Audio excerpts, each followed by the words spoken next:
গতকাল 11/7/2024 তারিখে আমি লাইভ চলাকালীন তোমাদের কাছে একটা নিউজ পোর্টাল খুলে দেখিয়েছিলাম। সেখানে ইন্ডিয়ান এক্সপ্রেসের নিউজ পোর্টাল ছিল এবং সেখানে বলা হচ্ছে যে এনটিএ নেটের যে আমরা 18 জুন 2024 তারিখে অর্থাৎ জুন 2024-এর যে নেট পরীক্ষা সেটা যে ক্যান্সেল হয়েছে, তার উপর যে অভিযোগগুলো ছিল যে পরীক্ষার আগেই পরীক্ষার প্রশ্নপত্র ফাঁস হয়ে গেছে, সেই পরীক্ষার প্রশ্নপত্র ফাঁস হওয়ার অভিযোগটি সম্পূর্ণভাবে ভুয়ো এবং এটা একটা মিসলিড করা হয়েছিল। অতএব এখানে একটা প্রশ্ন এসে যায় যে এই পরীক্ষা ক্যান্সেল হওয়ার পরেই কিন্তু একটা আমাদের হাতে ডেট অলরেডি চলে আসে যে এর যে পুনর্পরীক্ষা অর্থাৎ রি এক্সামিনেশনটা হতে চলেছে 21শে আগস্ট থেকে 4ঠা সেপ্টেম্বর পর্যন্ত। তোমরা অলরেডি তার জন্য পড়াশোনা শুরু করে দিয়েছিলে। এই মুহূর্তে তোমাদের মনে এই প্রশ্নটা কিন্তু অবিরত চলছে, যারা অলরেডি প্রস্তুতি শুরু করেছিলে, যে এই পরীক্ষাটা আদৌ আর হবে কি হবে না। আমি এই সমস্ত বিষয়টা নিয়ে তোমাদের সঙ্গে এই ভিডিওতে আলোচনা করব। যদি এই প্রশ্নগুলো তোমার মনে থেকে থাকে তাহলে অবশ্যই ভিডিওটাকে শেষ পর্যন্ত দেখো। শুধু এই কথা নয়, আজকে অনেকগুলো কালো সত্য তোমাদের সামনে তুলে ধরব, যেটা দেখে তোমার হৃৎপিণ্ড পর্যন্ত আজকে কেঁপে উঠতে পারে। তোমরা যাদেরকে ভগবান বলে মনে করো, তোমরা যাদেরকে মনে করো যে তারা শিক্ষক, তোমাদের কাছে এই ছবিটা অত্যন্ত কালো হয়ে আজকে ধরা দেবে। আমি গৌরাঙ্গ মাঝি, এডুব্লুমসের লার্নিং প্ল্যাটফর্মে সকলকে স্বাগত জানাই। বেশ, আমরা শুরু করবার আগে একটা প্রশ্ন এখানে উত্থাপন করছি যে এই পরীক্ষাটা আদৌ ক্যান্সেল হবে কি না। এটা নিয়ে আমাদের আসলেই কি কোনো লাভ আছে? আমি ধরে নিলাম যে আমাদের সেপ্টেম্বরে যে পরীক্ষা, আগস্ট থেকে সেপ্টেম্বরে যে পরীক্ষাটা হওয়ার কথা ছিল সেই পরীক্ষাটা হবে না। ক্ষেত্রে তুমি কি করতে? তুমি কি আবারও পড়াশোনা করতে না? তুমি কি ডিসেম্বরের পরীক্ষার জন্য প্রস্তুতি নিতে না? যদি নিতে, তাহলে এইটা নিয়ে তোমার মনে আজকে এত দ্বন্দ্ব কেন? আর যদি এই পরীক্ষাটা আগস্ট থেকে সেপ্টেম্বরে যে রিশিডিউল করা হয়েছে সেখানে যদি পরীক্ষাটা হয়, তাহলেই বা তুমি কি করতে? তাহলেও তুমি পড়াশোনাই করতে। তাহলে সিচুয়েশনটা যেমনই আসুক, ছাত্রের কাজ পড়াশোনা করা। তোমাকে পড়াশোনাটা তোমার মতো করে চালিয়ে যেতে হবে। এইটাই মোদ্দা কথা হতে পারতো। কিন্তু এই মুহূর্তে যে প্রশ্নটা তোমাদেরকে আজকে পড়াশোনা করতে দিচ্ছে না, তোমরা অলরেডি পড়াশোনা শুরু করে দিয়েছিলে অনেকে, আজকে হঠাৎ দাঁড়িয়ে তোমরা যে পড়াশোনাটা বন্ধ করে দিলে, এটাতে ক্ষতিটা কার হলো? আজকের অনেকের মনে হচ্ছে যে এই পরীক্ষাটা হয়তো হবে না, তাহলে পড়ে লাভ কেন? তোমরা ডিসেম্বরে নেট পরীক্ষা দেবে না? হ্যাঁ, আমি হয়তো আজকে এই কথাগুলো বলে তোমাদের কাছে অপ্রিয় হতে চাইছি, কারণ তোমরা এই মুহূর্তে খবর চাও, এই সমস্ত উপদেশ তোমরা চাও না, হয়তো চাও না, কিন্তু এই যে খবরের জন্য তোমরা বিভিন্ন ঘুরে বেড়াও, তাতে আলটিমেটলি ক্ষতিটা কার? একটু ভেবে দেখেছো কি? একটু ভালো করে ভেবে দেখলে এই বুঝতে পারবে যে এখানে সাধারণত দুটো বডি কাজ করবার কথা। একটা হচ্ছে এনটিএ নিজে, আর একটা হচ্ছে স্টুডেন্ট। এই যে প্রক্রিয়া, এই যে পরীক্ষার প্রক্রিয়া, এই পরীক্ষার প্রক্রিয়ার মাঝখানে দুখানা স্টেক হোল্ডার থাকার কথা। একটা হচ্ছে এনটিএ অর্থাৎ পরীক্ষক বডি, আর পরীক্ষার্থী বডি। এই দুজনের মধ্যে অনেকগুলো বাড়তি পার্টি যুক্ত হচ্ছে বটে।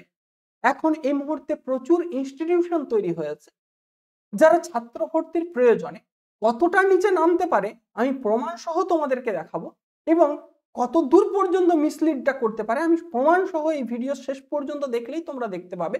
অনেকগুলো কালো ছবি দেখতে পাবো, কিন্তু এই মুহূর্তে যেটা বলার উদ্দেশ্য সেটা হচ্ছে যে তুমি যদি পড়াশোনা না করো, এই যে দুটো স্টেক হোল্ডার এনটিএ বডি আর তোমরা, এই যে আজকের যে গন্ডগোলটা হচ্ছে, আজকের যে ছবিটা ফুটে উঠছে, এটাতে ক্ষতিগ্রস্ত কে?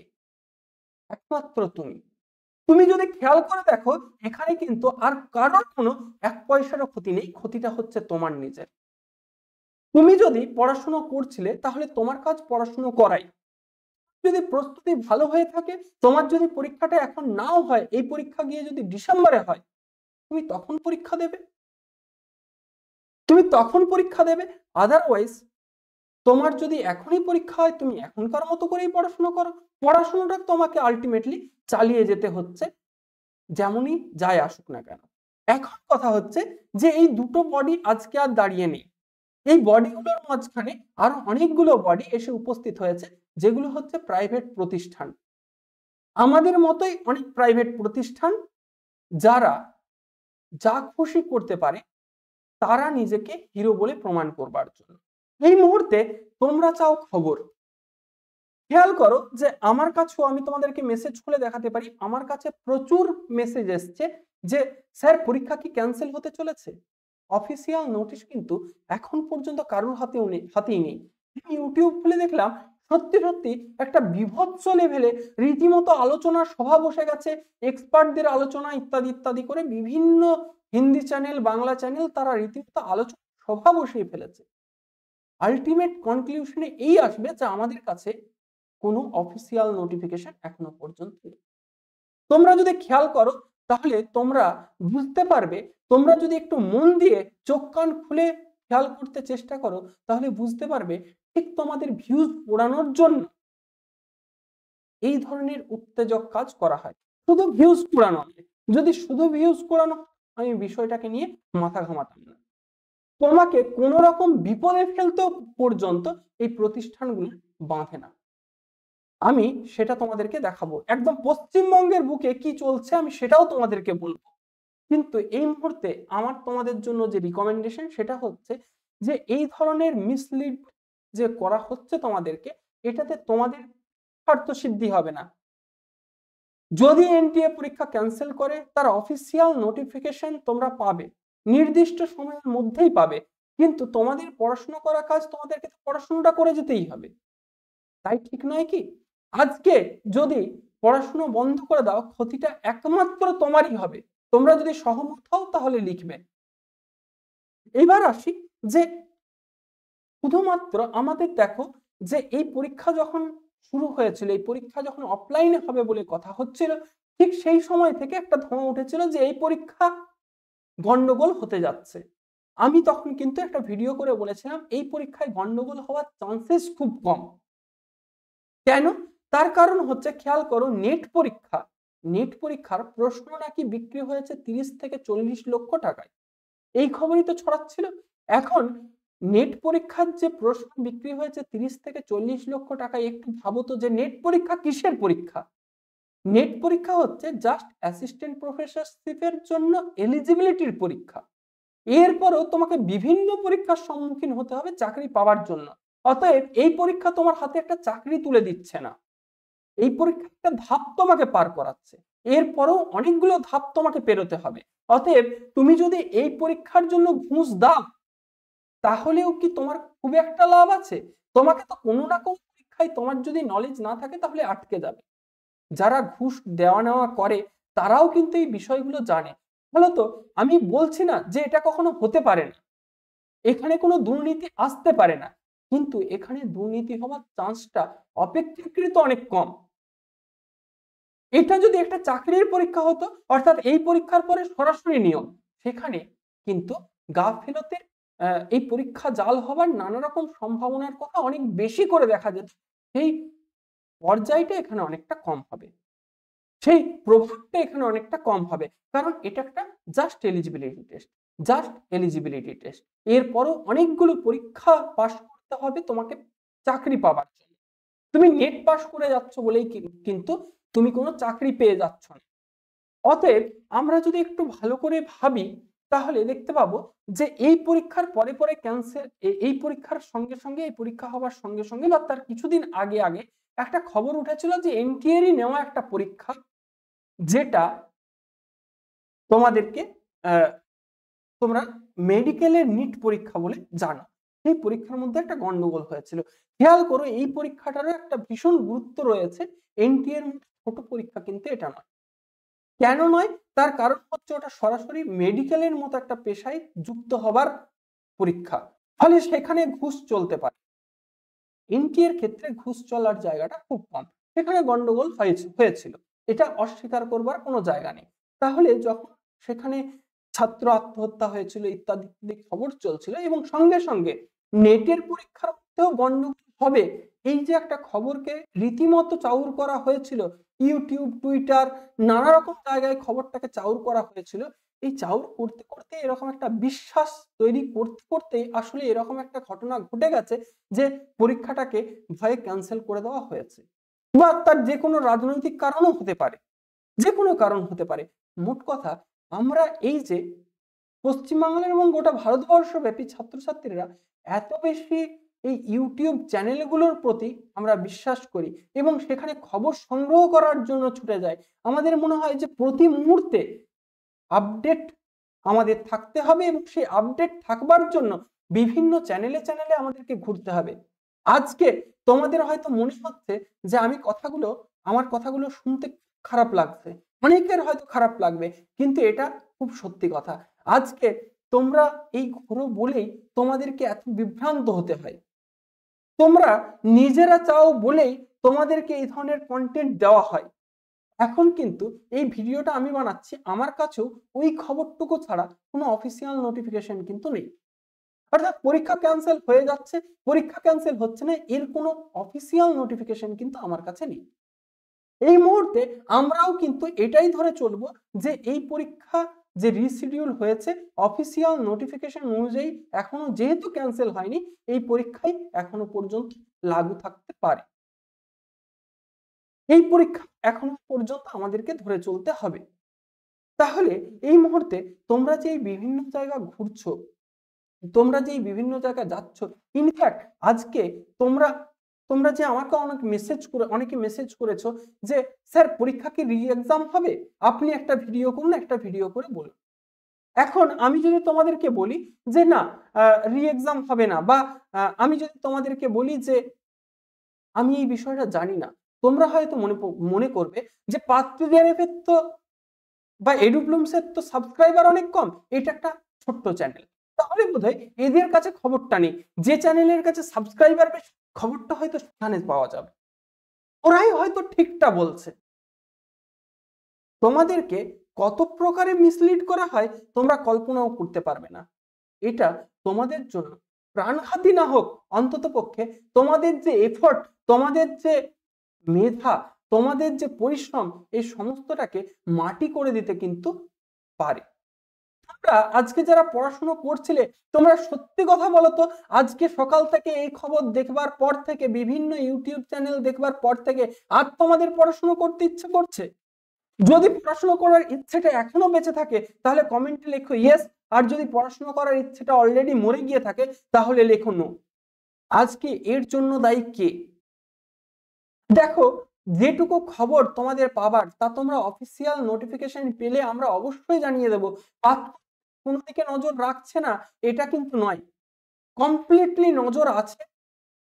কোথায় কি ঘটছে, কোথায় কি ঘটছে না, সমস্ত আমরা খবর রাখি, সমস্ত খবর রাখি। যেটা তোমাদেরকে দেখানোর প্রয়োজন হবে, যেটা তোমাদেরকে জানানোর প্রয়োজন হবে, সম্পূর্ণ সঠিকটা জানবার পরই তোমাদের কাছে এসে তুলে ধরা হবে। আদারওয়াইজ কোনো বিভ্রান্তিকর খবর কিন্তু পাত্র তোমাদেরকে দেবে না। আমি তোমাদেরকে একটা ভয়ঙ্কর জিনিস দেখাচ্ছি, এই যে কত বড় মিসলিড করা, এ তোমরা হয়তো বুঝতে পারবে এটা দেখলে। বিগত যে ডিসেম্বর 2023-এর পরীক্ষা হবার সঙ্গে সঙ্গে ইউজিসির পক্ষ থেকে আমরা একটা খবর পেয়েছিলাম যে সিলেবাস চেঞ্জ হতে চলেছে। এখনো কি সিলেবাস চেঞ্জ হয়েছে? এখনো পর্যন্ত সিলেবাস চেঞ্জ হয়নি। আমি তোমাদেরকে একটা ছবি দেখাচ্ছি। এই ছবিটা পশ্চিমবঙ্গের একটা বিখ্যাত প্রতিষ্ঠানের, তোমরা প্রতিষ্ঠানটাকে চেনো, অ্যাডভার্টাইজমেন্টের ধরন দেখে তোমরা হয়তো বুঝতে পারবে। নামগুলো আমরা সব জায়গা থেকে ঢেকে দিয়েছি। তোমরা হয়তো এই প্রতিষ্ঠানটাকে চেনো, ভগবানের পুজো করো এবং সস্তার বিবেকানন্দের মতো এসে তোমাদেরকে বাণী দিয়ে যায়, তোমরা আহাউহু করে লাখ লাখ লাইক দিয়ে আসো, হাজার হাজার লাইক করে আসো, হাজার হাজার ভিউজ দিয়ে আসো। এটা তাদের অ্যাডভার্টাইজমেন্ট। তাদের অ্যাডভার্টাইজমেন্ট আজ থেকে 6 মাস আগের অ্যাডভার্টাইজমেন্ট, যেখানে খেয়াল করো আমি বর্ডার লাইন করে তোমাদেরকে দেখাচ্ছি, এখানে লিখছে শুধু তাই নয়, নতুন সিলেবাস অনুসারে পেপার 1 এর স্টাডি মেটেরিয়াল ভর্তির প্রথম দিন থেকে আমাদের প্রতিষ্ঠানটার নাম আমি ঢেকে দিয়েছি, আমাদের প্রতিষ্ঠানে পাওয়া যাচ্ছে। কোথায় পেলে এরা সিলেবাস? কোথা থেকে নিয়ে এলো সিলেবাস? ছাত্র ভর্তি করার জন্য এই হচ্ছে তাদের একটা ট্রিক। তারা আবার ভিডিও বানায় যে টিচাররা চিটার হয়ে যাচ্ছে ইত্যাদি ইত্যাদি। তাহলে ভেবে দেখো এদের যে আগেকার দেওয়া ইনফরমেশন সেটা কতটা সত্যি। এই যে কারণ নতুন সিলেবাস এবং নেটের প্রশ্নের কাঠিন্যতা দূর করতে, কাঠিন্যতা একটা বাংলা ভুল টার্ম, একটা প্রতিষ্ঠান যেখানে বাংলায় নেট পড়ানো হয় সেখানে লেখা হচ্ছে কাঠিন্যতা। কাঠিন্যতা দূর করতে আপনার চাই সাবজেক্ট এক্সপার্টদের গাইডেন্স। সাবজেক্ট এক্সপার্টদেরকে একবার খোঁজ নিয়ে এসো তো। একজন সেট পাস করতে পারেনি, সাবজেক্ট এক্সপার্ট বসে আছে। এই যে নাম্বারটা দিচ্ছে এর সত্যতা কি? জেআরএফ পেয়েছে 185 জন, 894 জন, 260 জন। আসলে কি হয় জানো তো, এটা হচ্ছে তোমাদেরকে মিসলিড করা। এই নাম্বারগুলো তুমি ভেরিফাই করতে যাবে না। অতএব তোমার মনে হবে এই যে এত এত নাম্বার আমাদেরকে দেখানো হচ্ছে, এত এত রিভিউ আমাদেরকে দেখানো হচ্ছে, এইগুলোর মধ্যে নিশ্চয়ই একটা সত্যতা আছে। এই যে এত এত সাবস্ক্রাইবার, তারা কি বোকা? ইনফ্যাক্ট তারা লিখেও থাকে এরকম যে এত এত লোক যে আমাদের এখানে দেখতে আসছে, তারা কি বোকা? তোমার সতই মনে হবে তাহলে আমি সবচেয়ে বড় বোকাটা। ঠিক নয় কি? আমি কি ঠিক কথা বলছি না? আমি যদি একটু সরে যাই, তোমরা কিন্তু এখানে দেখতে পাবে। আমার ছবিটাকে যদি আমি একটু আউট করে দিই তাহলেই তোমরা দেখতে পাবে। দেখো তোমরা খুব স্পষ্ট হবে। শুধু তাই নয়, নতুন সিলেবাস অনুসারে পেপার 1 এর বাইলিঙ্গুয়াল স্টাডি মেটেরিয়াল ভর্তির প্রথম দিন থেকে, আজ থেকে 6 মাস আগের নোটিফিকেশন তাদের অফিসিয়াল ইউটিউব চ্যানেল থেকে, তাদের অফিসিয়াল পেজ থেকে এইটাকে ছাড়া হচ্ছে। এই মুহূর্তে পশ্চিমবঙ্গ এই জায়গায় চলে গেছে। পশ্চিমবঙ্গ এই জায়গায় পৌঁছে গেছে ছাত্র ভর্তি করবার জন্য তোমার যে কোনো রকম ক্ষতি করে দিতে এরা কিন্তু যে কোনো সময় প্রস্তুত। ফলত এখনো পর্যন্ত তোমরা যদি সাবধান না হও, তোমরা যদি এদের জন্য বয়কট ডাক না দাও, আর সবচেয়ে বড় কথা তোমরা যদি সচেতন না হও, তোমরা অধ্যাপক হবে, তোমরা আগামীর অধ্যাপক, তোমরা মিসলিড হবে। তোমরা কেন ফ্যাক্টটাকে চেক করবে না? এটা তো তোমাদের দায়িত্ব এনটিএ এর ওয়েবসাইটে গিয়ে অন্যকে নিজে সঠিকটা জানা, অন্যকে সঠিকটা জানানো। তোমরা শিক্ষিত মানুষজন, তোমরা শিক্ষিত ছাত্রছাত্রী, তোমরা যদি সচেতন না হও তাহলে তোমাদেরকে এইভাবে ঠকাবেই। কেউ আটকাতে পারবে না এই ঠকানো। ক্রমাগত আজকের এই ছোট চ্যানেল থেকে আমি যে এই কথাটা আজকে তোমাদের কাছে তুলে ধরলাম, তোমরা যদি এটাকে না ছড়িয়ে দাও তাহলে এটা কোনোদিনও ছড়াবে না। এটা এই চ্যানেলের মধ্যে চেপে থেকে যাবে। এদের সত্যিকারের মুখগুলো কখনো খুলে বেরোবে না। তোমরা যদি মনে করো যে আমি এটা নিজে বানিয়ে এনেছি, আমি এদের লোগো, এদের নাম সমেত স্ক্রিনশট তোমাদেরকে দেখাতে পারতাম। নেহাত এটা একটা বড় সমস্যার জায়গা তৈরি করবে। একটা চ্যানেল থেকে আরেকটা চ্যানেলকে, আমরা কোনো ইউটিউবার নই যে একটা চ্যানেল থেকে আরেকটা চ্যানেলকে গালাগালি করব। এতদিন আমি 6 মাস এটাকে চেপে রেখেছিলাম, আজকে শুধু দেখানোর প্রয়োজন মনে করলাম।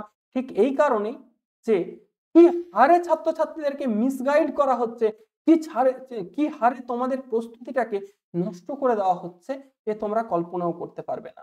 এই মুহূর্তে তোমাদের কি করা উচিত বা কিভাবে প্রস্তুতি নেওয়া উচিত সেই নিয়ে আমি একটা পূর্ণাঙ্গ লাইভ করব হয়তো আগামীকাল।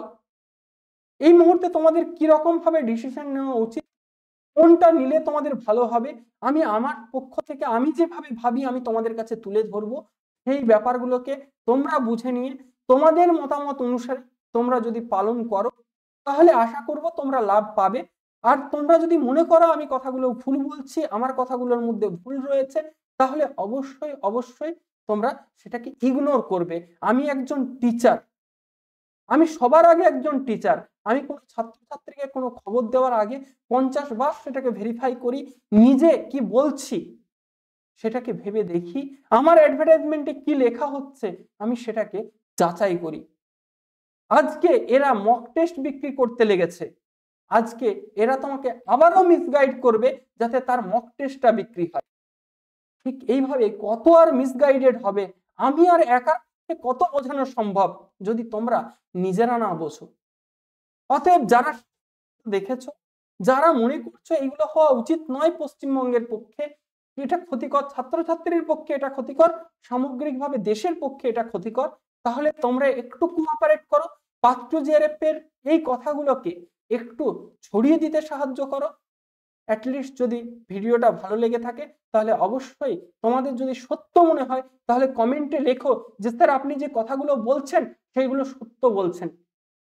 তোমরা যখন ভিডিও দেখো একটা করে ভিউজ হয়ে যায়, কে শেষ পর্যন্ত দেখছো, কে শেষ পর্যন্ত দেখছো না, কে কথাগুলোকে পূর্ণাঙ্গ রূপে শুনছো, কে কথাগুলোকে পূর্ণাঙ্গ রূপে শুনছো না, তা আমার কাছে পরিষ্কার হয় না। তোমরা যদি শেষ পর্যন্ত শুনে থাকো তাহলে তোমরা অবশ্যই লিখে যেও আমি তোমাদেরকে ঠিক জিনিসটা বললাম কি ঠিক জিনিসটা বললাম না। আর যদি তোমাদের ভিডিও ভালো লেগে থাকে অবশ্যই লাইক করবে, অন্যদের সঙ্গে শেয়ার করে একটু সচেতন যাতে করা যায় সেই চেষ্টা তোমরা করবে। আমি এইটুকু আশা নিয়ে আজকের ভিডিওটা করেছি। এই পর্যন্ত আজকের ভিডিওটা থাকবে। শুভরাত্রি সকলকে, সকলেই ভালো থেকো এবং পড়াশোনাটাকে চালিয়ে যাও। আমার এটা তোমাদের কাছে বিনীত অনুরোধ, পড়াশোনাটাকে চালিয়ে যাও।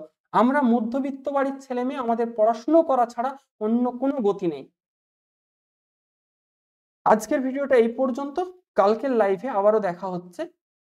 ধন্যবাদ সকলকে।